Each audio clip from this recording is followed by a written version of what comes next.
Почитувани представници на медиумите, почитувани граѓани, денеска ја направив втората средба. Јас како представник на владата на Република Македонија, кој што властен предлагач на уставните амандмани, односно во оваа фаза на нацрт уставните амандмани, со новата пратеничка група на ВМРО ДПМН и Коалицијата за подобра Македонија и разговаравме за деталите. Од првата консултација беа дадени насоките, сега рековме на оваа втора консултација зборувавме за суштината и мислам дека заокруживме, останува сега веднаш после оваа изјава наше публикување во владата да го скицираме целиот текст на нацрт на амандманите, кој што преточен во текст ќе биде уште еднаш испратен на консултации и верувам до крајот на денот потврден од новата пратеничка група, се со цел утре владата на владина седница да ги утврди нацрт амандманите. Сакам да најавам дека со предложените нацрт амандмани секој пратеник во собранието има можност да додаде амандмани на самите амандмани, како што се додаваат амандмани на закон. Не може нови амандмани, но може да се додадат амандмани на нацрт амандманите од страна на владата. Зошто го зборувам ова? Го зборувам заради тоа што остануваме отворени.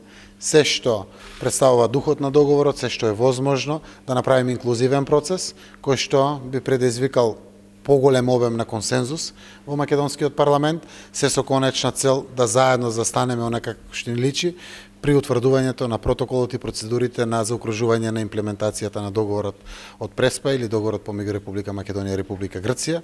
Јас верувам дека постојат исто така многу пратеници кои што веруват дека ова е единствениот начин Македонија да ја обезбеди својата иднина, а тоа е интеграцијата во НАТО и почеток на преговори со Европската унија. Верувам дека имаме фер и праведен договор во кој што и двете страни добиваат, и Македонија и Грција, и верувам дека времето многу брзо тоа ќе го потврди дека сме на вистинската страна. Што во кој член на интервенцијата околу заеднувањето на македонските идентитети? Еве јас ќе оставам да кажат пратениците, веројатно и тие ќе дадат изјава, сепак нивно тие се предлагачи, тие треба да зборуваат за тоа. Кога тоа целото ќе биде утврдено, јас како представник на владата, објавувајќи ги нацрт амандманите, ќе го посочиме каде е тоа исто така вградено.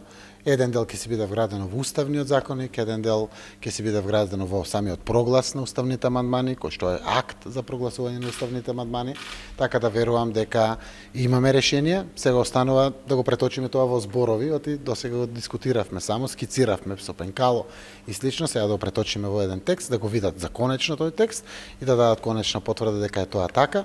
Јас верувам дека нивната верба, која што ги водеше да се одважат, охрабрат и гласат, е со причина и денеска ја видов суштината на таа причина.